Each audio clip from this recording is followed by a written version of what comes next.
الرحمن الرحيم إن الحمد لله نحمده ونستعينه ونستغفره ونعوذ بالله من شرور أنفسنا ومن سيئات أعمالنا من يهد الله فلا مضل له ومن يضلل فلا هادي له أشهد أن لا إله إلا الله وحده لا شريك له وأشهد أن سيدنا ونبينا محمدا عبده ورسوله اللهم صل على سيدنا محمد وعلى آله وأصحابه أجمعين أما بعد فيا أيها الناس اتقوا الله حق تقاته ولا تموتن إلا وأنتم مسلمون وقال الله تعالى في كتابه العزيز وصدق الله العلي العظيم أعوذ بالله السميع العليم من الشيطان الرجيم وأقيموا الصلاة وآتوا الزكاة warka'u ma'ar raki'in. Saudara-saudaraku sekalian kaum muslimin, sidang Jumat yang terhormat, hari ini adalah dalam suasana bulan Rajab, di mana di tengah-tengahnya di bulan Rajab itu ada perintah Isra Mi'raj, oleh-olehnya adalah sholat. Makanya temanya adalah batas antara iman dan kufur. Saudara-saudara, baginda Rasulullah Muhammad sallallahu alaihi wasallam bersabda, bainal iman wal kufri tarkus shalah.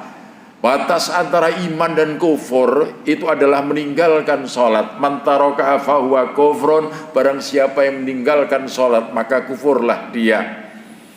Kufur itu perbuatannya, kafir itu orangnya. Dan tempatnya orang yang kufur, ya, gara-gara tidak sholat itu di mana? Nanti di akhirat tempatnya adalah di neraka. Neraka apa? Neraka sakor. Itulah tempatnya. Makanya ada dialog antara penghuni surga dan penghuni neraka. Masalah kakum fi sakor, apa sebetulnya yang telah menjerumuskan kamu sehingga kamu masuk pada neraka sakor? Qalu lam nakum minal musallin. Mereka mengatakan, ya, karena dulu aku waktu hidup di dunia tidak mengerjakan sholat. Nah, saudara-saudara, sholat adalah merupakan satu hal yang sangat penting di dalam Islam dibandingkan dengan ibadah-ibadah mahdoh yang lain seperti puasa, haji, zakat. Maka sholat itulah intinya. Bahkan dibandingkan dengan ibadah-ibadah yang lainnya pun itu sholat tetap menjadi intinya. Oleh karena itulah makanya kita sebagai muslim mestinya memberikan perhatian yang ekstra, yang khusus terhadap masalah sholat, sehingga sholat kita itu semakin tambah hari semakin berkualitas. Nah, saudara-saudara sekalian, kita tahu bahwa sholat itu ibadah yang penting, tapi sering manusia menganggap itu hanya sebagai satu rutinitas saja. Ibarat seorang karyawan begitu, tiap hari absen, selesai. Padahal sebetulnya tidak begitu. Mestinya kita ini semakin tambah hari, usia semakin bertambah, sholat kita semakin berkualitas. Bagaimana supaya sholat kita itu punya kualitas yang baik, yang punya nilai tinggi di hadapan Allah Subhanahu wa Ta'ala? Paling tidak kita ini harus tahu urgensinya sholat, satu. Yang kedua, tahu hikmahnya sholat. Dan yang ketiga, tahu kekhusyuan di dalam sholat. Nah, yang pertama saudara-saudara adalah urgensinya sholat dalam Islam itu apa? Sholat itu sangat penting, sangat urgen saudara-saudara. Karena apa? Amal yang pertama kali dihisab oleh Allah Subhanahu wa Ta'ala besok di hari kiamat itu adalah sholat. Awwalu ma yuhasabu alaihi al-'abdu yaumal qiyamah as-shalah. Amal yang pertama kali dihisab, dihitung di hari kiamat itu sholat. Fa in salahat amali kulluh wa in fasadat sairu amali kulluh. Kalau sholatnya baik maka seluruh amal perbuatannya ikut baik. Tapi kalau sholatnya buruk maka seluruh amal perbuatannya ikut buruk. Itu satu. Yang kedua, urgensinya sholat yang kedua, ya, karena sholat itu adalah merupakan tiang agama. Nabi katakan bahwa as-sholatu imaduddin, sholat itu tiang agama. Man aqama faqad aqamaddin wa man taraka faqad hadamaddin. Barang siapa yang menegakkan sholat berarti tegaklah agamanya. Wa man taraka faqad hadamaddin. Dan barang siapa yang meninggalkan sholat maka berarti robohlah agamanya. Nah, kemudian apa hikmahnya sekarang? Hikmahnya sholat, saudara-saudara sekalian. Dengan sholat maka kita ini akan dijauhkan dari perbuatan yang keji dan perbuatan yang mungkar.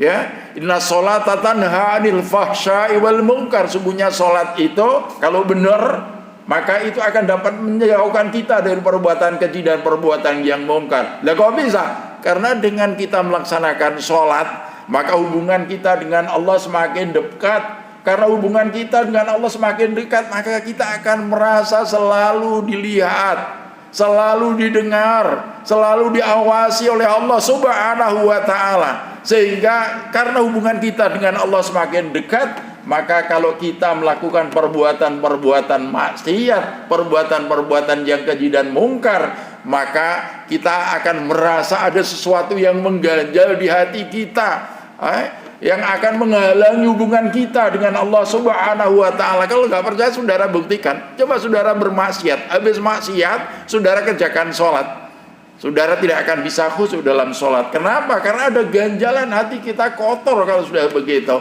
itu yang akan menghalangi hubungan kita dengan Allah Subhanahu wa ta'ala. Yang kedua, ya, hikmah daripada sholat. Dengan sholat itu ternyata dosa-dosa kita akan terhapus. Nabi memberikan satu gambaran, ya, kepada para sahabatnya, wahai sahabat, bagaimana kalau di depan kamu itu ada sebuah sungai yang berisi air yang sangat jernih. Kalau sehari semalam kamu mandi dengan air sungai itu 5 kali, apakah kita kira-kira ada kotoran yang melekat dalam tubuh Anda? Para sahabat mengatakan tidak ya Rasul. Ya kayak begitu. Jadi kalau sehari semalam saudara sholat 5 kali, ya, dengan khusyuk, apa kira-kira masih ada kotoran yang melekat, masih ada dosa-dosa yang melekat dalam tubuh kita? Tidak ada, selagi tidak ada dosa yang besar. Kalau dosa besar memang taubatnya ekstra, harus taubatan nasuha. Nah, kemudian yang ketiga, dengan sholat maka jiwa kita akan kuat, saudara-saudara sekalian. Karena apa? Dengan sholat kita merasa dekat dengan Allah, kita punya backing kita adalah Allah Subhanahu wa ta'ala. Makanya dalam menghadapi kehidupan ini kan bagaikan roda, kadang-kadang di atas, kadang-kadang di bawah. Kadang-kadang orang sedih, kadang-kadang senang, kadang-kadang orang diuji dengan berbagai macam ujian dalam kehidupan. Diuji keimanannya, diuji ketakwaannya. Itu kalau kita menjalankan sholat, jiwa kita kuat, sehingga menghadapi kehidupan yang bagaimanapun kita tetap tahan, kita tetap sabar dan penuh rasa syukur kepada Allah Subhanahu wa ta'ala. Nah, kemudian saudara, apakah cukup dengan tahu organisasinya sholat dan hikmahnya sholat? Tidak. Kita perlu tahu tentang kekhusyuan sholat itu sendiri. Sebagaimana janji Allah dalam Al-Quran, qad aflahal mu'minun, berbahagialah orang-orang yang beriman, alladzina hum fi sholatihim khashi'un, yang khusyuk di dalam menjalankan sholatnya. Dan bagaimana caranya supaya sholat kita itu khusyuk sehingga punya nilai tinggi di hadapan Allah Subhanahu wa ta'ala? Ketika saya haji, pada saat itu saya diajak oleh rombongan. Pada saat itu sowan ke temannya Syekh Ismail. Syekh Ismail itu adalah seorang ulama besar di Mekah. Itu beliau itu termasuk keturunan daripada baginda Rasul, garis keturunan yang ke-27. Tampan sekali orangnya, alim orangnya. Kita hanya minta apa? Minta tausiah bagaimana supaya sholat kita khusyuk. Kami dengan rombongan ada 5 bis pada saat itu. Apa kata beliau? Saya belajar sholat khusyuk itu 17 tahun. Itu baru bisa benar-benar khusyuk, kata beliau. Kalau Anda kepengen sholat khusyuk, yang pertama apa? Wudunya harus sempurna. Jadi wudunya harus sempurna. Jangan hanya sekedar cipak-cipik aja seperti orang raup. Wudunya harus sempurna. Baik rukun-rukunnya maupun sunnah-sunnahnya wudu dikerjakan dengan baik. Sebab kalau wudunya tidak sempurna, setan itu akan tetap menggoda, bercokol di sekitar kita, sehingga mengganggu kekhusyuan kita dalam sholat. Satu. Yang kedua, kita harus tahu di saat kita menghadap pada Allah Subhanahu wa ta'ala, di saat sholat, Allah itu ada di mana? Di saat kita sholat, kita ini berhadapan langsung dengan Allah Subhanahu wa Ta'ala. Kita ada di depannya. Ya. Wallahu jalisan man dzakara, dalam hadis qudsi dikatakan Allah itu berhadapan ya dengan hambanya ketika dia sholat. Tapi kalau hamba itu melengos, hatinya nggak khusyuk, ya kita akan ditinggalkan begitu saja karena nggak ada artinya. Itu yang perlu kita ketahui. Kemudian yang ketiga, di saat sholat itu sendiri kita tahu makna yang terkandung dalam bacaan dalam sholat itu, mulai takbir sampai salam kita tahu makna yang terkandung dalam setiap ucapan maupun perbuatan yang ada dalam sholat, sehingga benar-benar sholat itu ya itu meresap di hati. Intinya sholat itu apa sih? Intinya sholat itu adalah sujud. Maka fa'aksirud doa ya. Ketika kita sujud, Nabi mengatakan perbanyaklah doa ketika kita sedang sujud, karena pada saat itu kita sedang dekat dengan Allah Subhanahu wa Ta'ala. Nah, sujud itu kan perasaan tunduk patuh kepada Allah Subhanahu wa Ta'ala. Saudara, makanya kalau saudara ucapkan Allahu Akbar, sampai Ibnu Taimiyah mengatakan jangan ucapkan Allahu Akbar selama saudara masih ada menganggap adanya kekuatan yang lebih besar dari Allah Subhanahu wa Ta'ala. Berarti kalau kita sudah ucapkan Allahu Akbar, kita ini kecil berhadapan dengan Allah Subhanahu wa Ta'ala. Kemudian di saat kita salam juga begitu, noleh ke kanan, noleh ke kiri. Ternyata apa itu? Ternyata itu lambang sebetulnya. Ketika kita sebagai hamba hubungannya dengan Allah sudah baik, dengan takbir Allahu Akbar tadi, maka selesai hubungan kita juga dengan manusia baik, noleh ke kanan, noleh ke kiri. Itu memberikan salam kepada manusia dan kepada malaikat yang berada di kanan kiri kita. Nah, saudara-saudara sekalian, jadi kita tahu yang pertama wudunya sempurna, yang kedua kita tahu di saat kita sholat Allah ada di mana, kita sedang apa, kita sedang berhadapan dengan sholat. Yang ketiga kita tahu makna yang terkandung dalam sholat itu sendiri, dalam setiap ucapan maupun perbuatan. Kemudian yang terakhir jangan lupa supaya khusyuk dalam sholat. Di saat kita sholat, kita harus punya anggapan bahwa sholat itu adalah sholat yang terakhir. Setelah itu kita dijemput oleh malaikat Israel, sehingga sholat kita itu semakin tambah hari semakin khusyuk, semakin khusyuk. Karena apa? Kita anggap itu adalah ibadah kita yang terakhir. Habis sholat Israel jemput kita. Sehingga apa? Kalau sholat benar-benar bisa tambah khusyuk, punya nilai tinggi yang percaya, punya nilai yang tinggi di hadapan Allah Subhanahu wa Ta'ala. Akhirnya mari kita tutup dengan doa. Barakallahu li wa lakum fil Qur'anil azim wa nafa'ani wa iyyakum bima fihi minal ayati wa dzikril hakim wa taqabbala minni wa minkum tilawatahu innahu wal ghafurur rahim wa qur rabbi fir rahmatil rahimin.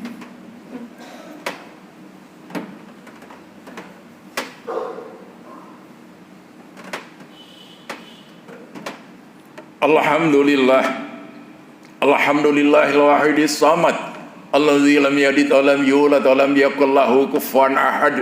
Asyhadu an la ilaha illallah wahdahu la syarikalah wa asyhadu anna sayyidana wa nabiyyana Muhammadan abduhu wa rasuluh.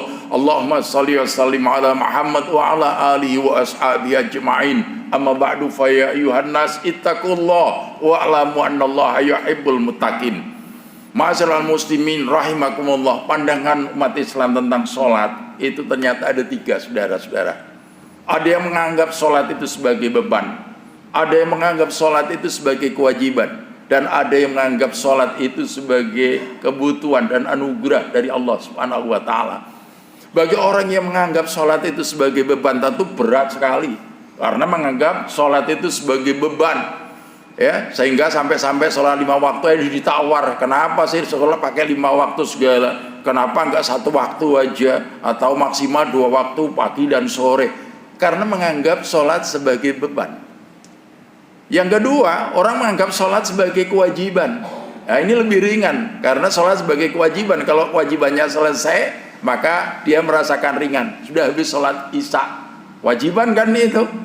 Kita tinggal tidurnya, merasakan ringan. Tapi tingkatan yang tinggi itu adalah orang yang menganggap sholat sebagai satu kebutuhan, dan anugerah dari Allah Subhanahu wa taala. Ini biasanya kalau sholat betah sekali. Karena apa? Dia sedang berhadapan dengan sang kekasih, yaitu Allah Subhanahu wa taala. Mudah-mudahan. Nah, ini pertanyaannya, saudara, dari tiga itu yang mana? Termasuk yang mana? Apakah masih menganggap sholat sebagai beban? Atau menganggap sholat sebagai kewajiban, atau menganggap sholat sebagai satu kebutuhan dan anugerah dari Allah Subhanahu wa taala. Kalau saudara sudah mencapai yang ketiga itu, insya Allah saudara akan rajin mengerjakan sholat. Saudara akan cari tahu ilmunya tentang sholat, sehingga sholat kita itu semakin tambah hari semakin berkualitas dan punya nilai tinggi di hadapan Allah Subhanahu wa taala. Akhirnya marilah kita tutup dengan doa. Allahumma ighfir lil mu'minina wal mu'minat wal muslimina wal muslimat innaka sami'un qaribun mujibud da'wat ya qadiyal hajat. Allahumma arham ummat Muhammad, Allahumma ansur ummat Muhammad, Allahumma asli ummat Muhammad,